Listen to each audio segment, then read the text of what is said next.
కలుగునుగాక.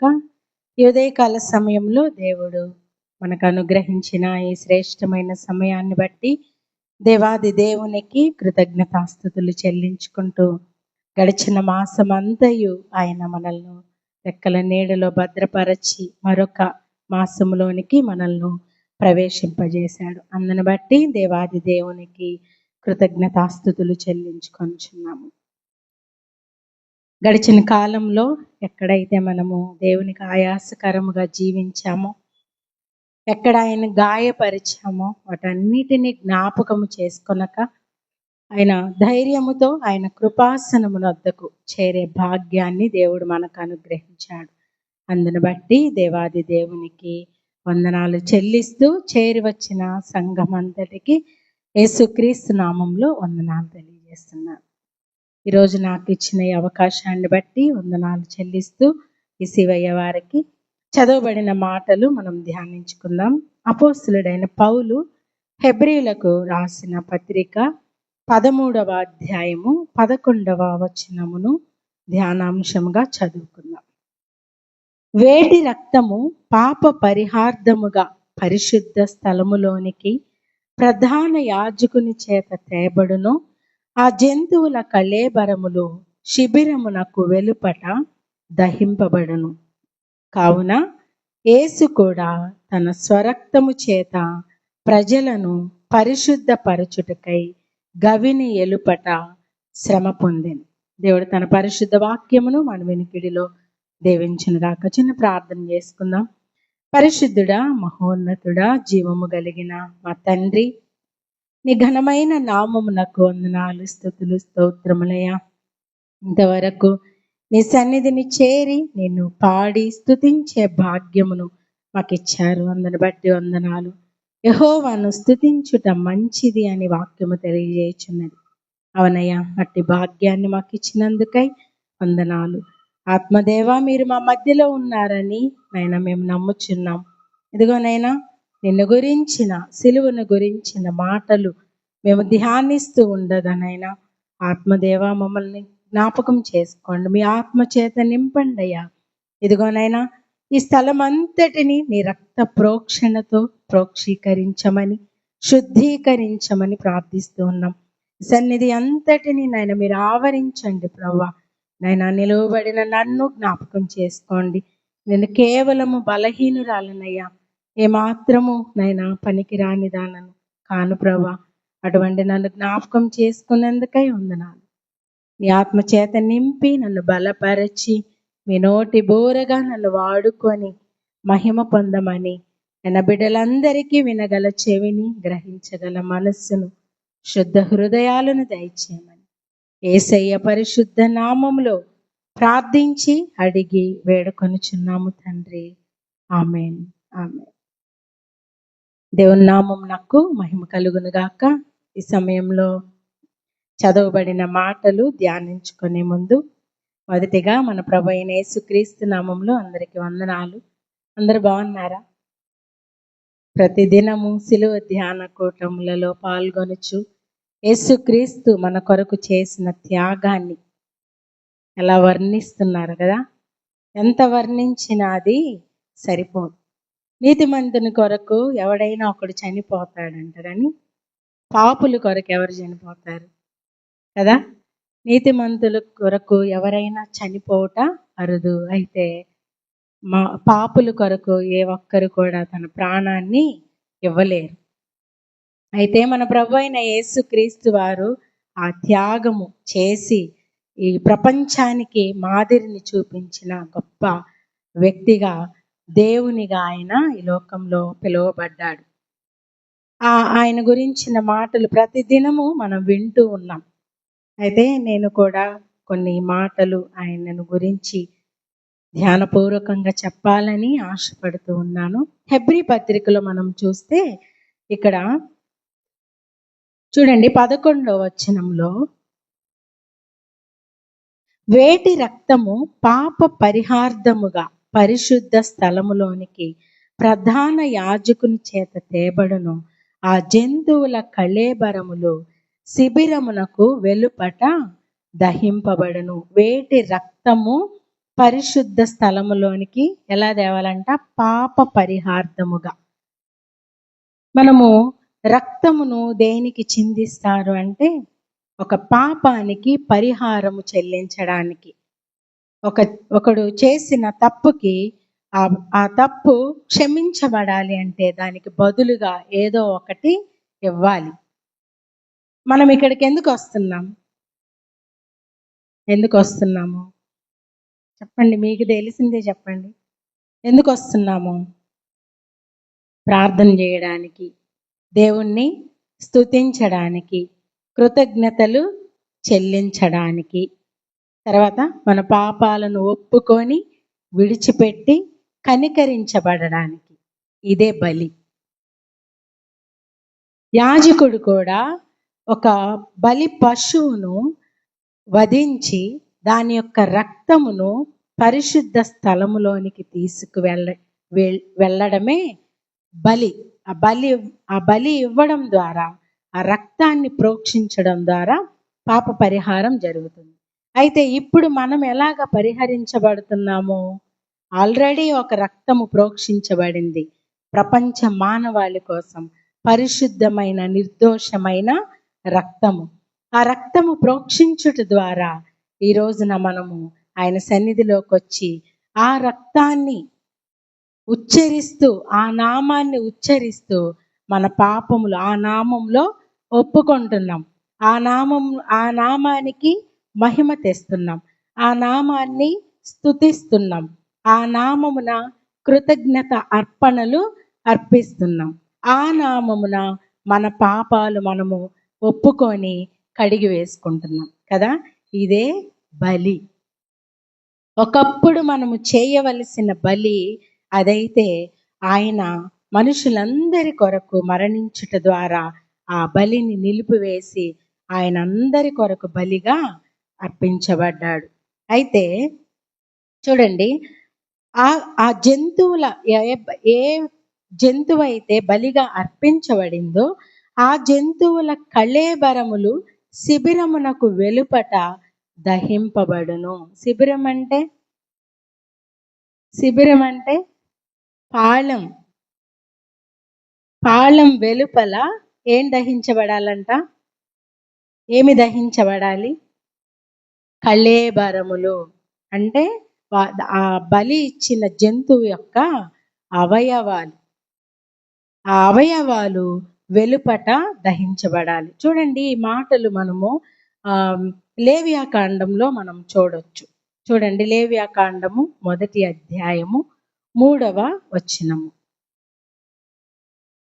పాత నిబంధన గ్రంథము నుండి లేవియాకాండము 1వ అధ్యాయము మనం 1 నుండి 3 వచనాలు చూస్తే, యెహోవా మోషేను పిలిచి ప్రత్యక్షపు గుడారములో నుండి అతనికి ఇలాగూ సెలవిచ్చెను, నీవు ఇశ్రాయేలీలతో ఇట్లనుము, మీలో ఎవరైనను యెహోవాకు బలి అర్పించినప్పుడు గోవుల మందలలో నుండి గాని, గొర్రెల మందలలో నుండి గాని, మేకల మందలలో నుండి గాని దానిని తీసుకొని రావలెను.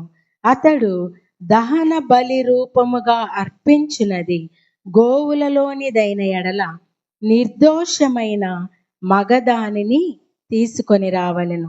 తాను యెహోవా సన్నిధిని అంగీకరింపబడినట్లు ప్రత్యక్షపు గుడారం యొక్క ద్వారమునకు దానిని తీసుకొని రావలెను.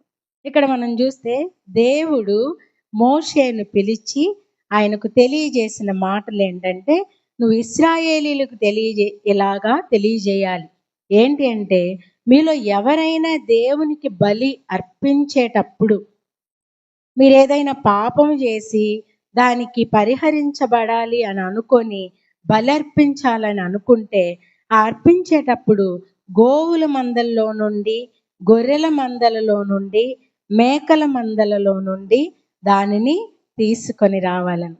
ఇక్కడ నాకు ఈ గోవులు, గొర్రెలు, తర్వాత మేకలు, ఈ మూడిటిని ఏమంటారంటే డొమెస్టిక్ యానిమల్స్ అంటారు. జంతువుల్లో ఎన్ని రకాలు ఉన్నాయి? వైల్డ్ యానిమల్స్ అంటే అడవుల్లో ఉండేవి. తర్వాత డొమెస్టిక్ యానిమల్స్, మన చుట్టుపక్కల సాధు జంతువులు అంటారు వాటిని కదా, సాధు జంతువులు. తర్వాత పెట్ యానిమల్స్ అంటే పెంచుకునేవి, ముద్దుగా ఉంటాయి కదా. చూడండి దేవుడు ఎంత ప్రత్యేకంగా చెప్పాడో. గోవుల్లో నుండి, గొర్రెల్లో నుండి, తర్వాత మేకల్లో నుండి. ఇవే జంతువులు అని చెప్పాను? క్రూర జంతువులు, ఇవి సాధు జంతువులు. వీటిల్లో నుండి మీరు తేవాలి బలర్పించడానికి. అదే నువ్వు సింహాన్ని తీసుకొచ్చావు అనుకో, నువ్వు దాని దగ్గరికి వెళ్ళే లోపే అది నిన్ను ముక్కలు ముక్కలు చేసేస్తుంది. మన మాట వింటదా? లోబడుతుందా? అది లోబడదు. అడవి జంతువులు అవి మనకు లోబడవు. అందుకే దేవుడు ఏమని చెప్పాడంటే, గొర్రె మందల్లో నుండి, గోవుల్లో నుండి, మేకల్లో నుండి, అది కూడా ఎలాంటిది? నిర్దోషమైన మగదానిని తీసుకొని రావాలను. చూడండి దేవుడు ఎంత ప్రత్యేకంగా చెప్పాడంటే, నిర్దోషమైనది మగదానిది. మరి వాటిల్లో దోషము లేనిదంటే ఏంటి? గోవుల్లో వాటికి ఏం పాపం తెలియదు కదా. వాటిల్లో దోషము లేనిదంటే ఆవులు ఉన్నాయి, గొర్రెలు, కోడె జంతువు తెలుసు కదా, మేకలు. వాటిల్లో దోషము లేనిదంటే, అసలు దోషం అంటే ఏంటో తెలుసా? దోషం అంటే ఏంటో తెలుసా? పాపం అంటే ఏంటి? పాపం అంటే ఏంటి? ఆజ్ఞ అతిక్రమమే పాపానికి చాలా నిర్వచనాలు ఉన్నాయి. ప్రార్థన చేయకపోవడం పాపం, ఆజ్ఞను అతిక్రమించడం పాపం, చెప్పింది చేయాలి కదా అది చేయకుండా ఉండడం పాపం. ఇలా చాలా రకాలు. అయితే ఏదైతే చెయ్యకూడదు అని చెప్తారో దానిని చెయ్యడం పాపం. అయితే ఈ పాపాలన్నిటినీ మూటగట్టి మన నెత్తి మీద పెడితే మనకి ఎంత బరువు ఉంటుందో అది మోస్తా తిరుగుతాం చూడండి, అదే దోషం. అందుకే చాలా మంది వాళ్ళు చేసిన పాపాలు వాళ్ళు అనుభవిస్తున్నారంటే ఏంటి? అవి వాళ్ళ మీద దోషారోపణ చేస్తున్నాయి, దోషాలుగా ఉన్నాయి. వాళ్ళు ఆ స్థితి అనుభవించడం ద్వారా మనం ఆ దోషాన్ని మనం గుర్తు చేసుకుంటున్నాం. వాళ్ళు చేసిన పాపాలను గుర్తు చేసుకుంటున్నాం. అదే దోషం. ఆ దోషం వాళ్ళ మీద ఉంది కాబట్టి ఏం చేయాలి? వాళ్ళకి శాంతి జరిగించాలి కదా. చాలా మంది శాంతి పూజలని చేయించుకుంటుంటారు కదా, పూజారిని పిలిపించుకొని శాంతి పూజలని. మనోళ్ళు అయితే పాస్టర్ గారిని పిలిపించి, పాస్టర్ గారమ్మా అది అటుంది ఇటుంది, అది అట్టుండకూడదు, చీకటి అక్కడుంది ఇక్కడుంది అని చెప్తుంటాడు. ఆయన వచ్చి ప్రార్థన చేయడం వల్ల ఆ దోషం పోవడం వల్ల చీకటి వెళ్ళిపోయింది. ఇది దోషం. అయితే వీటిల్లో దోషం ఏంటి? దోషం ఏంటి అంటే, నిర్దోషమైనదంటే దాని మీద మచ్చ ఉండకూడదు, దానికే రోగం ఉండకూడదు, అది జబ్బుదుగా ఉండకూడదు, అది దేనితో కలియకూడదు, కలియకుండా ఇంకొక జంతువుతో అది కలియకుండా నిర్దోషమైనదిగా, అది కూడా ఏంటి? బలహీనమైనది కాదు, మగది. పురుషులంటే బలవంతులు కదా, స్త్రీ బలహీనమైన ఘటమని ఎంచి అని పౌలు గారు చెప్తారు. అంటే పరిశుద్ధమైనది, నిర్దోషమైనది, అది కూడా మగది. దానిని మీరు తీసుకొని రావలను.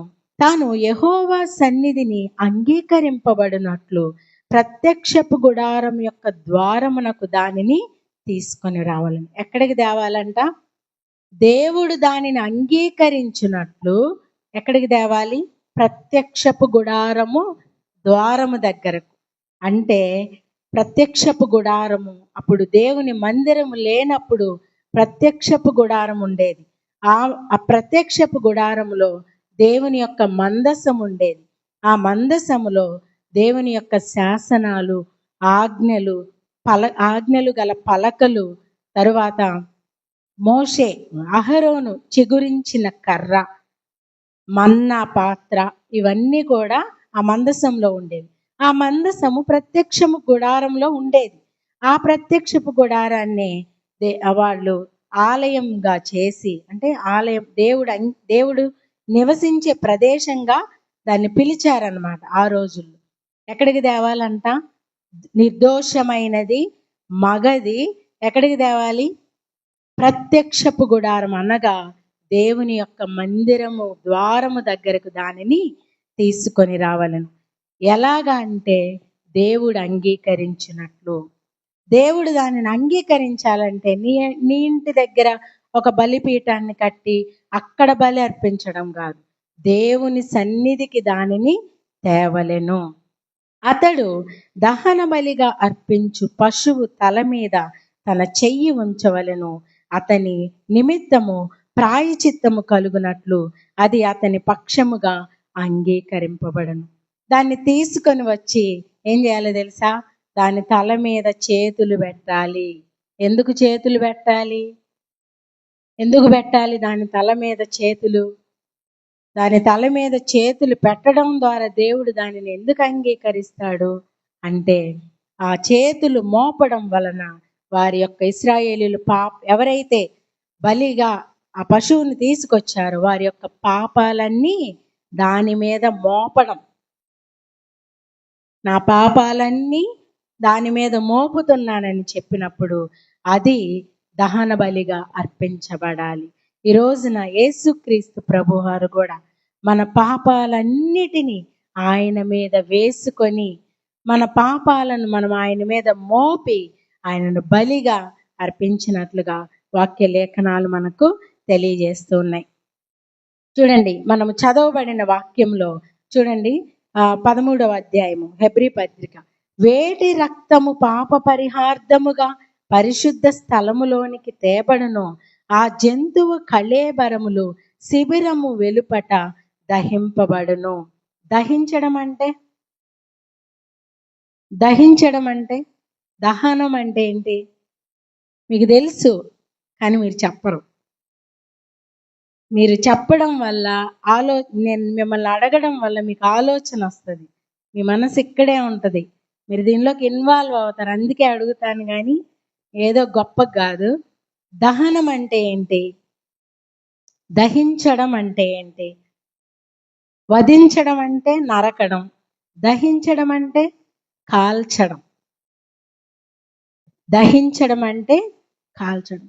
సతీ సహగమనం ఉంది కదండి మన ఇండియాలో, అది రూపుమాపింది ఎవరు? విలియం కేరీ గారు, మిషనరీ కదా. దహనం అంటే కాల్చివేయడం. ఆ జంతువు యొక్క కళేబరాన్ని ఎక్కడ దహించాలంట? వెలుపట. దాని మీద పాపములు మోపబడ్డాయి కాబట్టి అది దహించబడాలి, అది కాల్చబడాలి. అది ఎక్కడ? శిబిరము వెలుపల. వాటి యొక్క కళేబరం అంటే ఏంటి? అవయవాలన్నీ కూడా కాల్చబడాలి అని దేవుని వాక్యం తెలియజేయచ్చు. అది కాల్చబడడం ద్వారా ఏమేమి కాలుస్తారో తెలుసా? చూడండి, లేవియా కాండము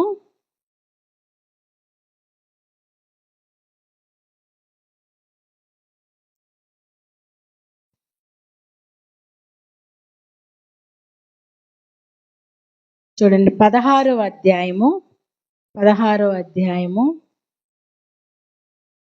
27వ వచనం చూడండి. పరిశుద్ధ స్థలములో ప్రాయచిత్తము చేయుటకు వేటి రక్తము దాని లోపలికి తేబడను, పాప పరిహార్థ బలియగు ఆ కోడెను ఆ మేకను ఒకడు పాళము వెలుపలికి తీసుకొని పోవలెను.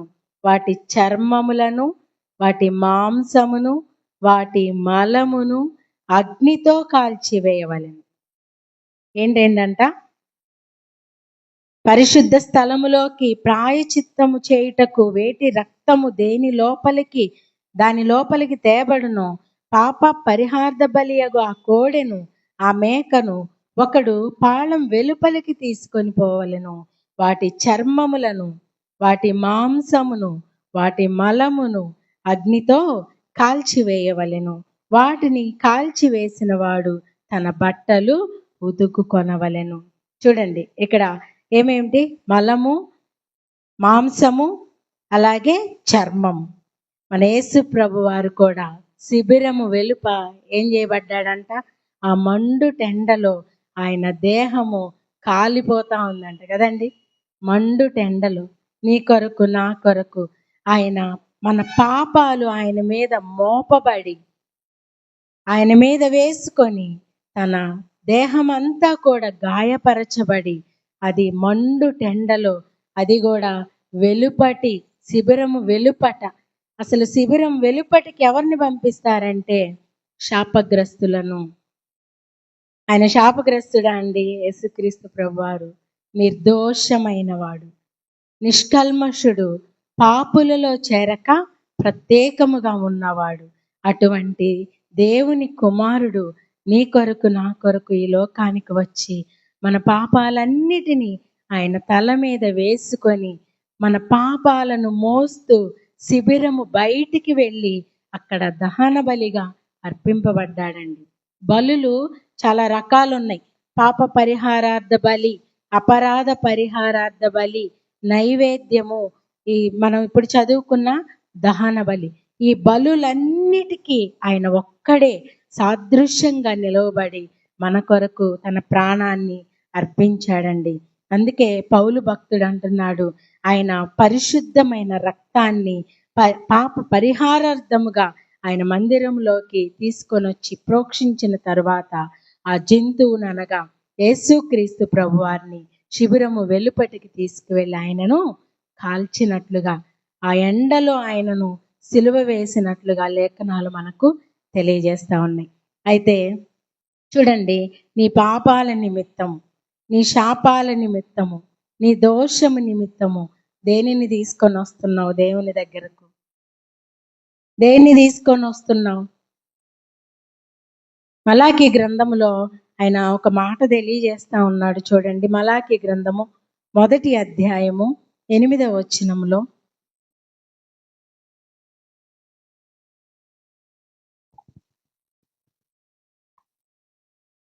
పాత నిబంధన చివరి పుస్తకము మలాకీ గ్రంథము, పేజీ నంబర్ 785, 1వ అధ్యాయము 8వ వచనంలో చూడండి. 7, 8 చదువుదాము. నా బలిపీఠము మీద అపవిత్రమైన భోజనమును మీరు అర్పించుచు ఏమి చేసి నిన్ను అపవిత్రపరిచితిమని మీరు అందురు.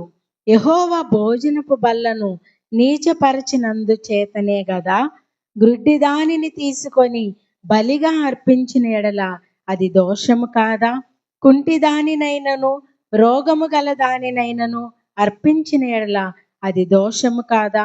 అట్టి వాటిని నీ అధికారికి నీవిచ్చిన ఎడల అతడు నీకు దయచూపునా, నిన్ను అంగీకరించునా అని సైన్యములకు అధిపతియగు యెహోవా అడుగుచున్నాడు.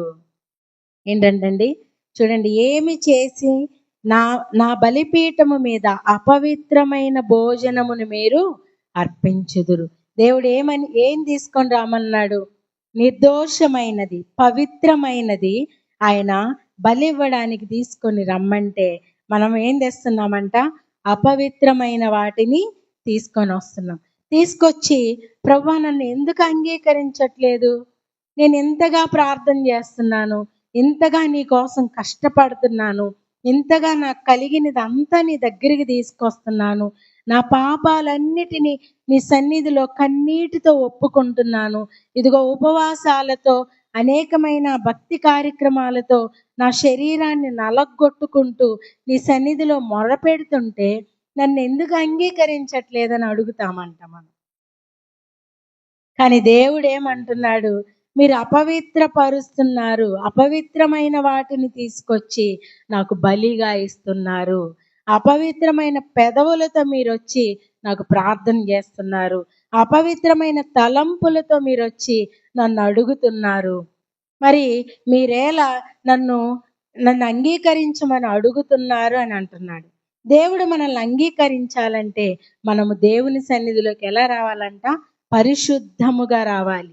పరిశుద్ధమైన జంతువును తీసుకొని రావాలి. పరిశుద్ధమైన ప్రవర్తన కలిగి ఆయన సన్నిధికి రావాలి. అయితే మనం వాటన్నిటినీ విడిచిపెట్టకుండా ఆ అపవిత్రమైన వాటిని అన్నిటినీ ఆయన సన్నిధిలోకి తీసుకొచ్చి, ప్రభువా ఇదిగో బలి, నన్ను అంగీకరించమని అడుగుతున్నామంటండి. దేవుడు అంటున్నాడు, మీరు గ్రుడ్డి దానిని తీసుకొని బలిగా అర్పిస్తే అది దోషము కాదా?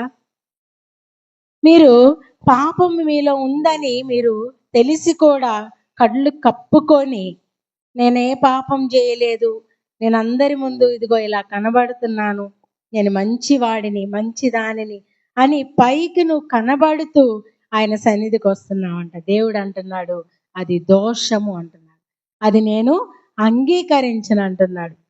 ఒకవేళ నీ అధికారికి నువ్వు అలాంటి దాన్ని ఇస్తే ఆయన అంగీకరిస్తాడా?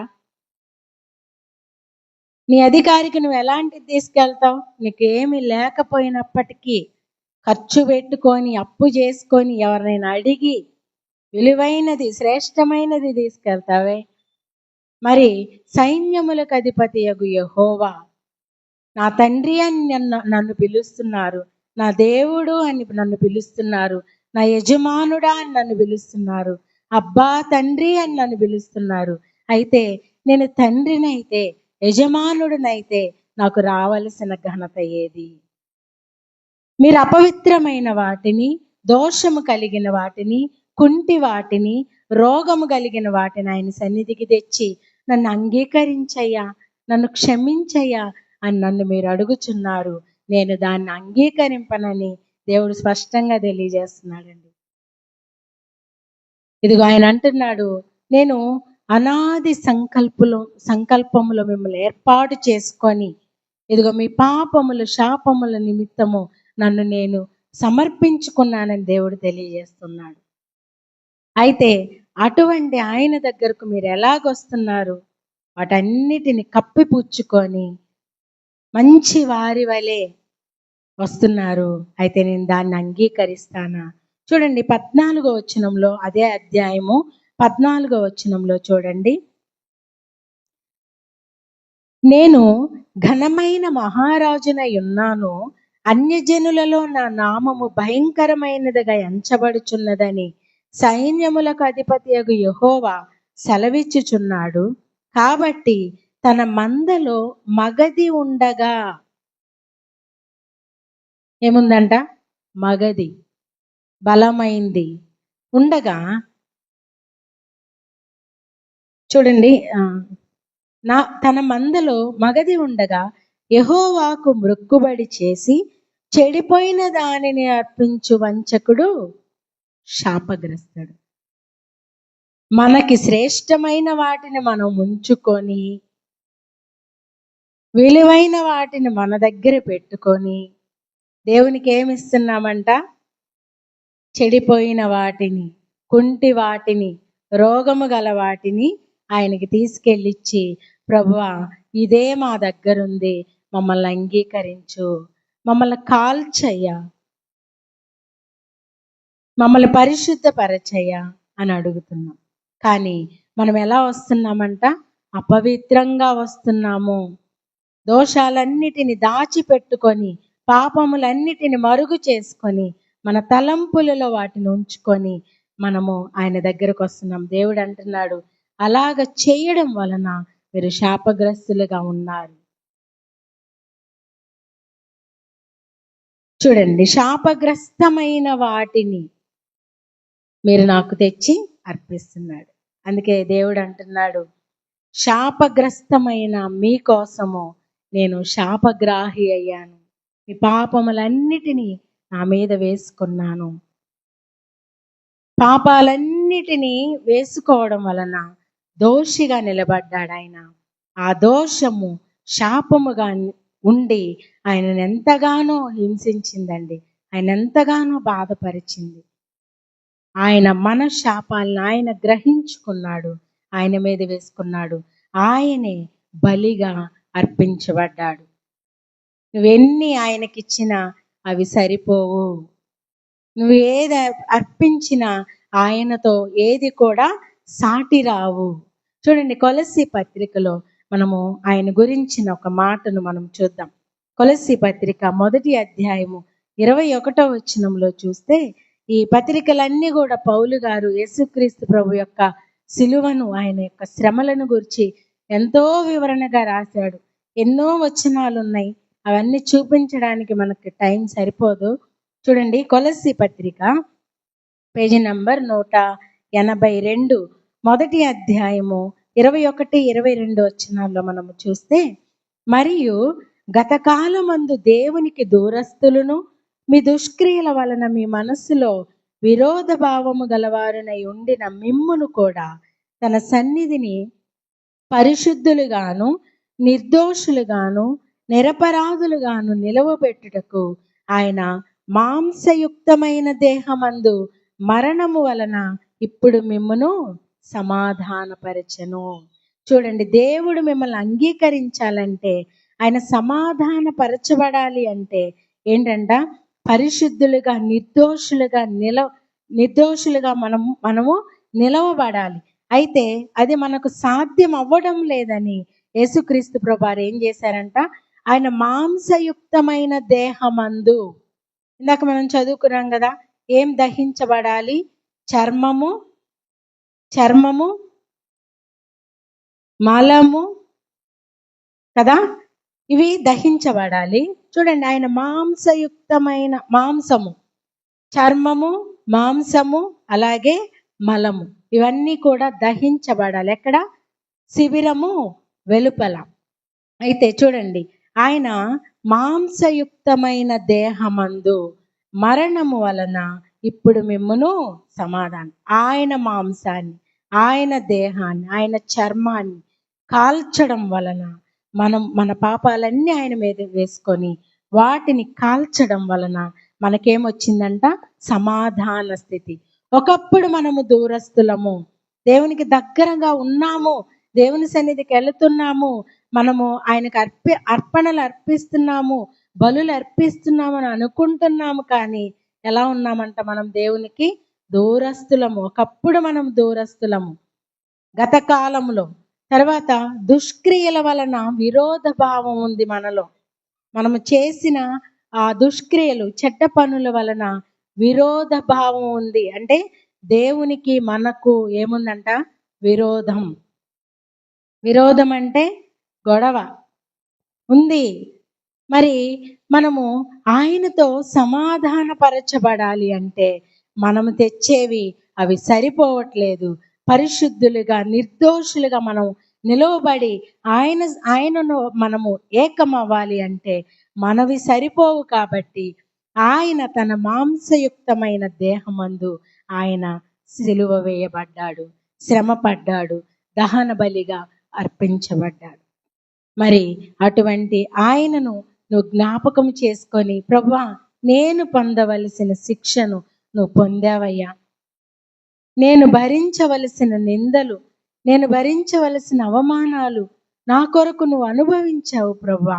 ఇదిగో ప్రభువా, నాదేమీ లేదయ్యా, కేవలము రక్షణ అనే పాత్రను చేత పుచ్చుకొని నీ సన్నిధికి వచ్చాను ప్రభువా, నన్ను అంగీకరించాయా అని ఎప్పుడైనా అడిగావా? అందుకేనండి సిలువ ధ్యాన కూటములు. ఎందుకంటే ఆయన మన కొరకు చేసిన త్యాగము జ్ఞాపకం చేసుకోవడం. నువ్వు ఉండవలసిన స్థానములో ఆయన ఉన్నాడు, నువ్వు పడవలసిన నిందలు ఆయన పడ్డాడు, నీ మీద మోపబడవలసిన భారము ఆయన మీద మోసుకున్నాడు ఆయన. అందుకనే ప్రభువా, నేనుండాల్సిన ప్లేస్ అది, నేనుండవలసిన స్థలం అది, శిబిరం వెలుపల నేనుండాలయ్యా, కానీ నువ్వున్నావు నా కోసం అని ఎప్పుడైనా నువ్వు ఆయనకు సమర్పించుకున్నావా? ఆయన జ్ఞాపకం చేసుకున్నావా? దేవుడు అంటున్నాడు, మిమ్మల్ని నిర్దోషులనుగా పరిశుద్ధులనుగా నిలవబెట్టడానికి, ఆయనతో మిమ్మల్ని సమాధానపరచడానికి ఆయన మాంసయుక్తమైన దేహమందు శ్రమ పడ్డాడండి. మరి ఈ రోజున మనము ఆయన సన్నిధికి వచ్చి ఎలాగున ప్రార్థన చేస్తున్నామా? ప్రభా, నా స్థానమందు నువ్వు ఉన్నావయ్యా. నేను మార్నింగ్ ఒక పాట పెట్టాను, ఏ యోగ్యత లేని నన్ను నీవు ప్రేమించినావు దేవా, ఏ అర్హత లేని నన్ను నీవు రక్షించినావు ప్రభువా, నీకేమి చెల్లింతును, నీ రుణమెలా తీర్తును. ఓ నీకేమి చెల్లింతును, నీ రుణమెలా తీర్తును. ఏ యోగ్యత లేని నన్ను నీవు ప్రేమించినావు దేవా. యోగ్యత లేదండి మనకు ఆయన సన్నిధిలో నిలవబడే యోగ్యత. నన్ను అంగీకరించయ్యా అని పలకడానికి అర్హత లేదండి. అటువంటి అర్హత లేని మనకు అర్హతను కలుగజేయడానికి నీ పక్షాన నా పక్షాన ఆయన నిలవబడి మనల్ని నిర్దోషులుగా చేశాడు. ఆయన దహన బలిగా శిబిరము వెలుపల, పాళం వెలుపల ఆయన దహించబడ్డాడు నీ కొరకు నా కొరకు. తన అవయవాలు, తన దేహము, తన చర్మము మండుటెండలో కాల్చబడిందండి. చూడండి, యెషయా గ్రంథంలో యెషయా భక్తుడు ఆయన ప్రవచన పూర్వకంగా ఎలా పలుకుతాడో చూడండి. ఈ ఒక్క మాట చదువుకొని మనం ముగించుకుందాము. యెషయా గ్రంథం 53వ అధ్యాయంలో మనం చూస్తే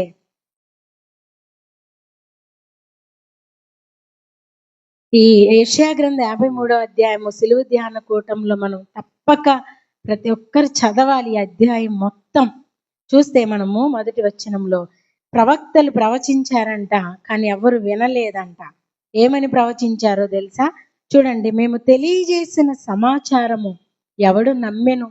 యెహోవా బాహు ఎవనికి బయలుపరచబడెను?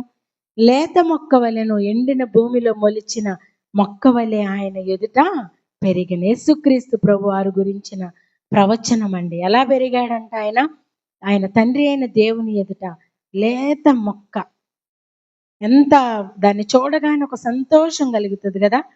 భూమిలో నుండి మొక్క మొలవగానే మనం ఏదైనా విత్తనం వేస్తే అది మొలిచినప్పుడు, అబ్బా నేను వేసిన దానికి మొక్క మొలిచింది, ప్రతిఫలం వచ్చింది, సంతోషపడతాం కదా. దాన్ని చూడగానే అదొక ఆనందం. అట్లా ఆయన ఎదుట ఆయన పెరిగాడంట, కానీ అతనికి స్వరూపమైన సొగసైన లేకుండా చేశారంటండి. ఎవరో కాదు, మన పాపాలే, మన దోషాలే. ఎలాగా అంటే చూడండి, ఆయన ఎలా అయిపోయాడంటే అతడు తృణీకరించబడిన వాడయ్యాడు. అలా పెరిగిన ఆయన తండ్రి అయిన దేవుని ఎదుట ఆయన ఎంత లేత మొక్క వలె, ఎండిన భూమిలో మొలిచిన మొక్క అంట. ఎండిన భూమిలో ఒక మొక్క మొలిస్తే ఎంత సంతోషం కదా. ఎండిన భూమిలో మొక్క మొలుస్తుందా? నిర్జీవమైన ప్రదేశంలో మొలుస్తుందా? మొలవదు. కానీ ఆ ప్రదేశంలో మొలిచినప్పుడు అది ఎంత అందంగా ఉంటది.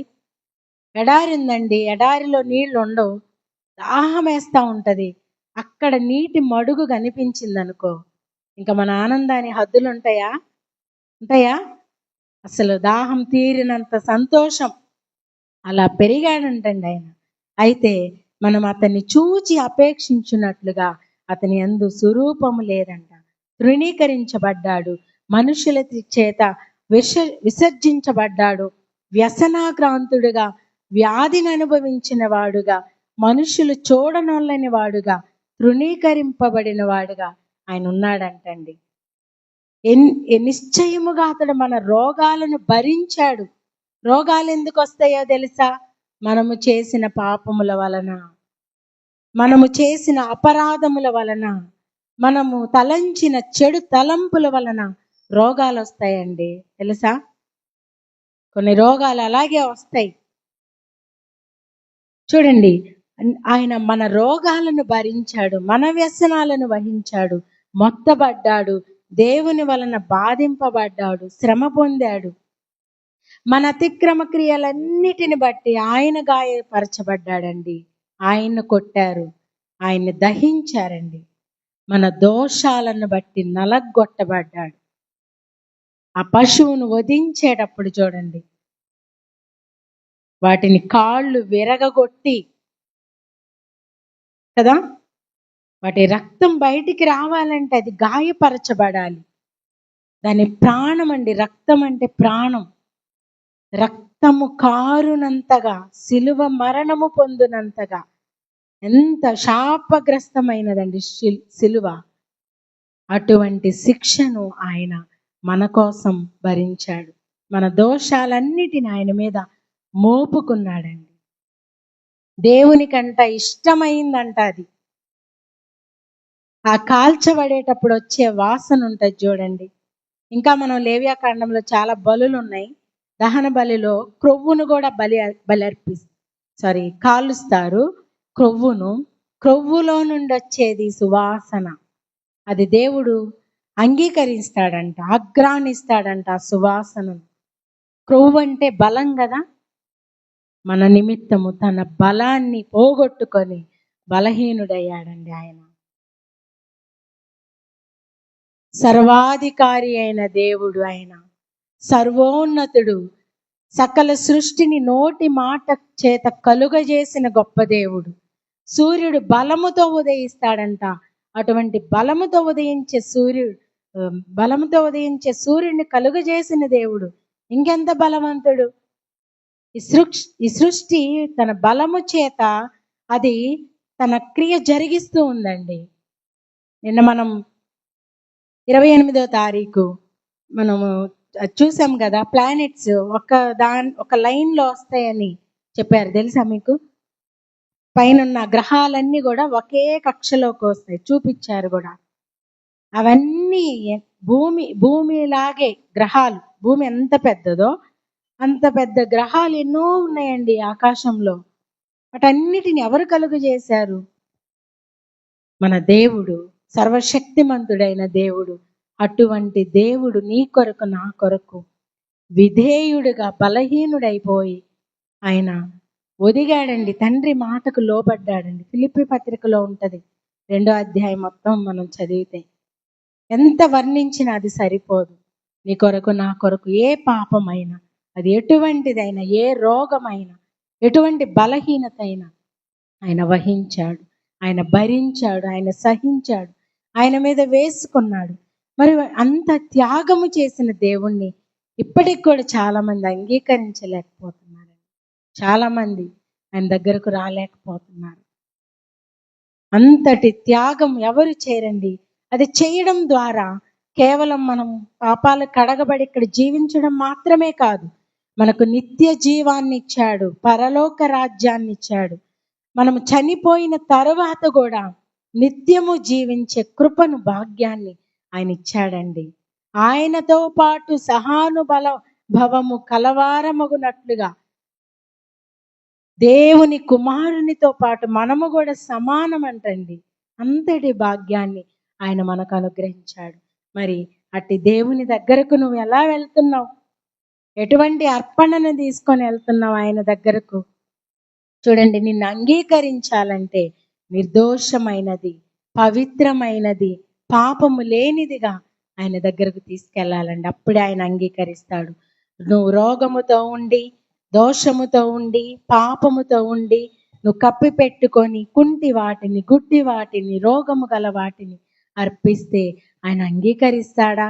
అంగీకరించాడండి. తండ్రి అని నన్ను పిలుస్తున్నారే, యజమానుడా అని నన్ను పిలుస్తున్నారే, దేవుడా అని నన్ను పిలుస్తున్నారే, ఆ ఘనత నాకేది? మీరు ఇలా అర్పిస్తే మీరు వంచన చేస్తున్నారు. వంచన అంటే మోసం చేసిన వాడు అలాంటి వాడంట శాపగ్రస్తుడు. అటువంటి శాపాన్ని కూడా ఆయన గ్రహించుకొని మన శాపాలను కొట్టివేశాడండి. ఈ రోజున నిన్ను నన్ను పిలుస్తున్నాడు. ప్రయాసపడి భారము మోసుకొనుచున్న సమస్త జనులారా నా యొద్దకు రండి. సమస్త జనులు, ఒక ప్రాంతం కాదు, ఒక కులము కాదు, ఒక ఇంటి పేరు కాదు, ఒక మతము కాదు, ప్రతి ఒక్కరిని ఆయన పిలుస్తున్నాడండి. ఎటువంటి వారినైనా వారందరినీ ఆయన, మీ పాపాలు నా మీద వేయండి, నేను భరిస్తాను. నేను సాత్వికుడను, నేను కఠినుడను కాదు, సాత్వికుడను. నా యుద్ధకు వచ్చి మీరు నేర్చుకోండి.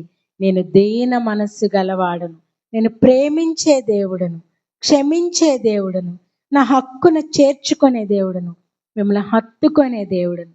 చూడండి, నా అరచేతుల్లో మిమ్మల్ని చెక్కుకున్నానని సెలవిచ్చిన దేవుడు. ఈరోజు మనల్ని పిలుస్తున్నాడండి. మైక్ శబ్దం ద్వారా ఎందరైతే ఈ మాటలు వింటున్నారో, ఇంతవరకు ఎవరైతే ఆయనకు అంగీకారముగా లేరో, ఈరోజు దేవుడు నిన్ను అంగీకరించడానికి పిలుస్తా ఉన్నాడు. ఆయన వద్దకు వస్తావా? అడుగుదామండి ఆయన్ను. కళ్ళు మూసుకొని ఆయన అడుగుదాం. ప్రభువా, నన్ను అంగీకరించయ్యా.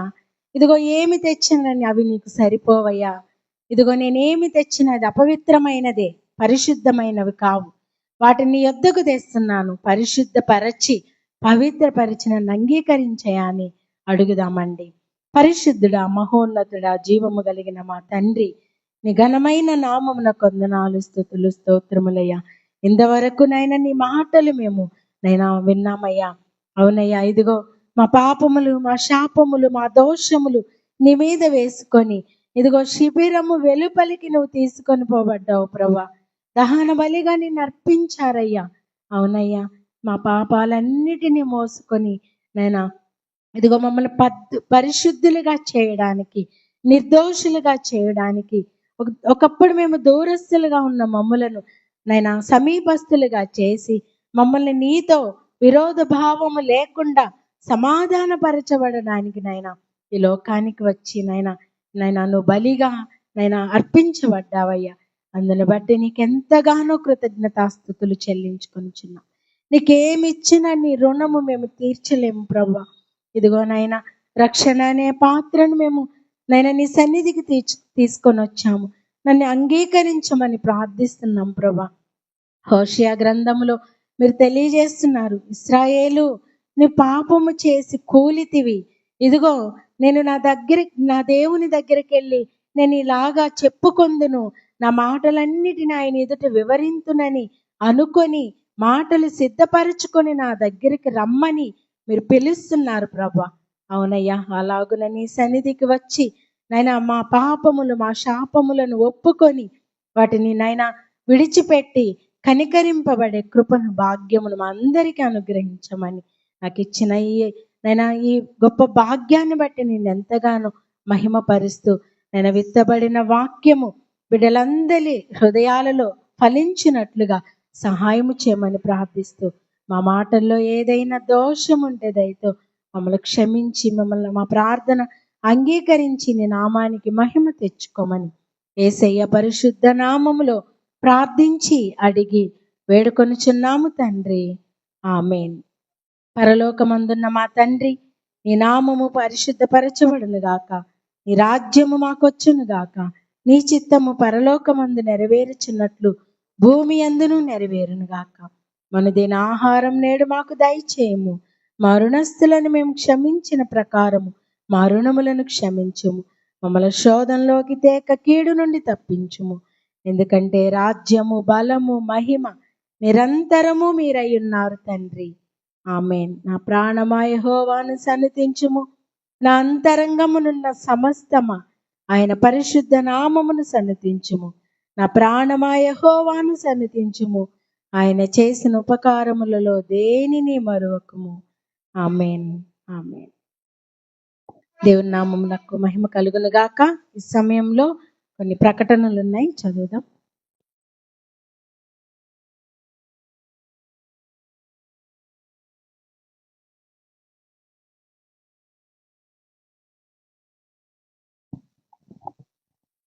చిన్న ప్రకటన అండి. ఆదరణ స్తుతి కూడిక శ్రీమతి గుండె రూతమ్మ గారు, తేదీ 17/2/2026 మంగళవారం, ప్రభువునందు నిద్రించినారు.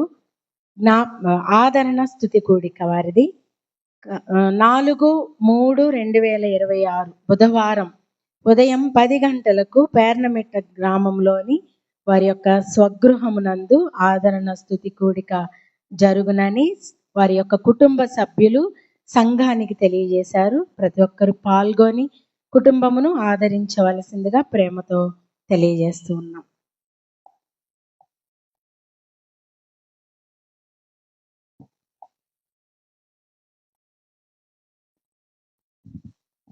అలాగే కానుక,